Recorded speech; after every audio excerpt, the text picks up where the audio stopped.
What if I told you there's a tool that makes that scenario literally impossible? A tool used by every major tech company on Earth, Google, Netflix, NASA, that lets you travel back in time through your code. Work with a team of 10,000 developers without stepping on each other, and never ever lose your work again. That tool is Git. And in the next 15 minutes, you're going to fully understand it. Not just the commands, but the mental model behind it. Let's go. Most people think of Git as a way to save code. That's like calling a time machine a parking spot. Technically true, wildly underselling it. Here's the real definition. Git is a distributed version control system. Let's break that down. Version control means Git takes snapshots of your project at any point in time. Every single change is tracked, who made it, when, and why. Distributed means there's no single master computer holding your code hostage. Every developer has the full history of the project on their machine. If GitHub burns down tomorrow, nothing is lost. And it's a system, meaning it's not just a file, it's a whole set of rules and tools that manage how changes flow between people and machines. Git was created in 2005 by Linus Torvalds, the same guy who created the Linux kernel, because he was frustrated with how other version control tools worked. He built Git in about 10 days. It's now used by over 100 million developers worldwide. Here's the single most important concept in Git, and most tutorials completely skip it. Git doesn't save changes. Git saves snapshots. Other version control systems track the difference between files. Line 12 changed from A to B. Git is different. Every time you save in Git, which we call a commit, Git takes a full photograph of every single file in your project at that moment in time. If a file didn't change, Git is smart.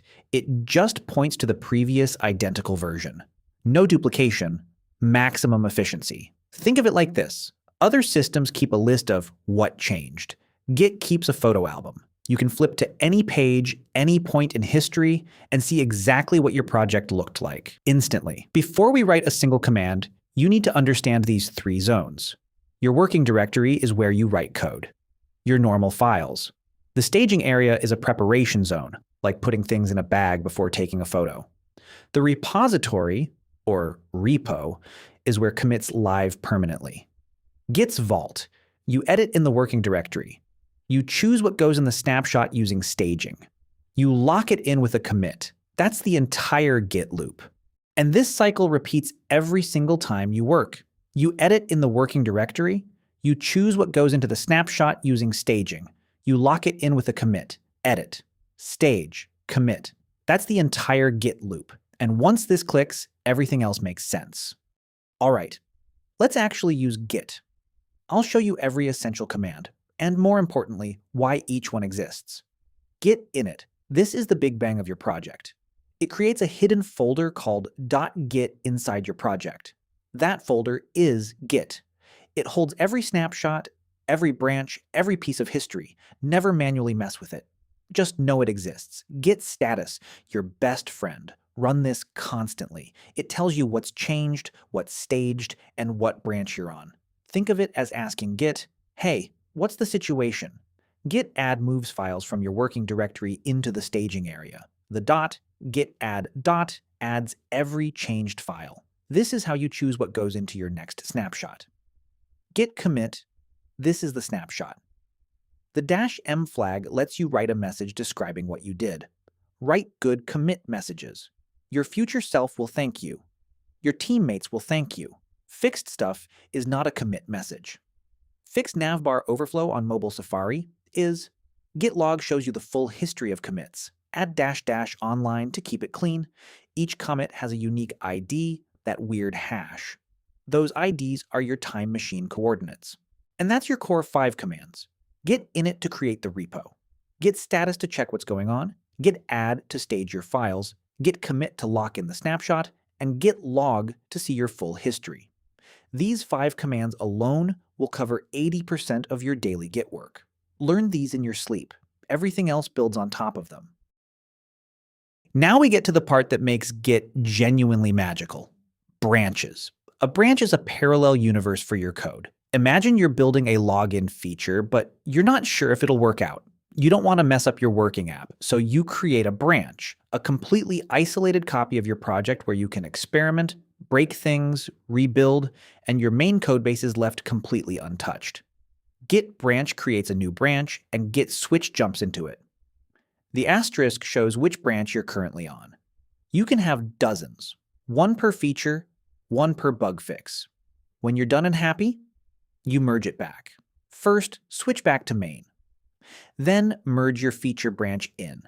Git merge takes all the work from another branch and weaves it into your current one. If it was a disaster, you delete the branch. It's gone. Main is perfect. No harm done. But wait, what happens if two branches change the exact same line of code differently and you try to merge them? That's a merge conflict. Don't panic. Git is politely asking, which version do you want? The top part between head and the equals markers is your current branch. Below is the incoming branch. See the conflict. Pick the version you want. Delete the markers that get added. Save the file, then run git add and git commit to finalize your choice. Crisis averted. Merge conflicts are just Git asking for your opinion. Quick but critical distinction. Git is not GitHub. Git is the tool.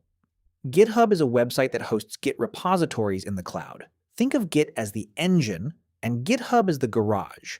There's also GitLab and Bitbucket, they all do similar things. Host Git repos in the cloud. But GitHub is the most popular by far, so that's what we'll use. Git remote add origin links your local repo to GitHub. Origin is just a nickname. You could call it banana if you wanted. Git push sends your commits up. Git pull brings changes down. That's the rhythm. Pull before you start, push when you're done. Git clone downloads an entire repository, full history and all, straight to your machine. This is how you start contributing to any open source project on Earth. One command, entire project. Here's where Git really saves your life, the undo system. Scenario 1, I haven't committed yet. I messed up a file. Git restore resets a file back to its last committed state, like Ctrl+Z, but for the whole file. Warning, this is permanent for uncommitted work. Your changes are gone. Scenario 2, I committed something wrong. Git revert creates a new commit that undoes a previous one. It doesn't rewrite history, it adds a correction commit. This is the safe way to undo, especially if you've already pushed to GitHub. Scenario 3, I want to go back in time completely. Git reset --hard is the nuclear option. It moves your entire branch back to a previous commit and erases everything after it. Only use this on commits you haven't pushed yet. This rewrites history, with great power, etc. Bonus, Git stash. Git stash is like a drawer. You're mid-feature. Boss says, fix this bug now. Stash your work, fix it, then Git stash pop brings your work back. Clean. No mess. Commands are easy. What makes developers actually good at Git is their workflow. Here's what professionals do. Step 1, Git pull, always start fresh. Step 2, Git switch dash, C feature/thing, new branch for every task. Step 3, write code, do the actual work.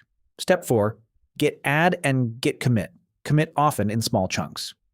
Step 5, Git push origin feature/thing, push your branch. Step 6, open a pull request, ask for review. Step 7, team reviews and approves. Step 8, merge into main, feature ships. Step 9, delete the branch, keep it clean. Notice, you never commit directly to main. Main is sacred, always working, always deployable. All work happens on branches reviewed through pull requests and merged only when it's ready.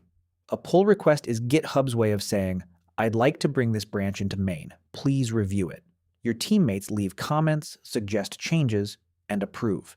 This is how teams maintain quality at scale. A few useful extras before we wrap up.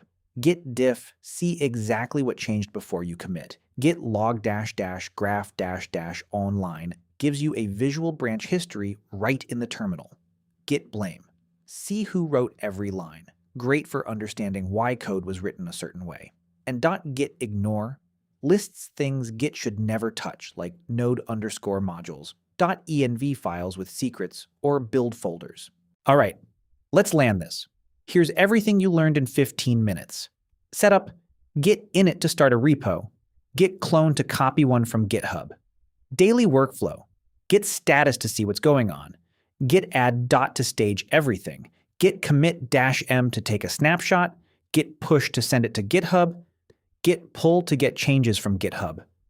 Branches: Git branch to create one, Git switch to jump to it, Git merge to bring it back in.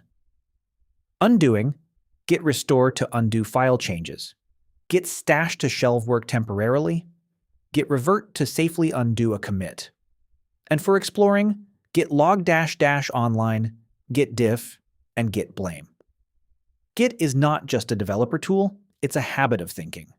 Saving your progress intentionally, working in parallel without fear, and collaborating without chaos. The people who master Git understand the mental model: snapshots, branches, and the 3 zones. If this saved you time, or saved your project, drop a like. It genuinely helps the channel. There's a free cheat sheet linked in the description. And subscribe, no fluff, just things that click. I'll see you in the next one.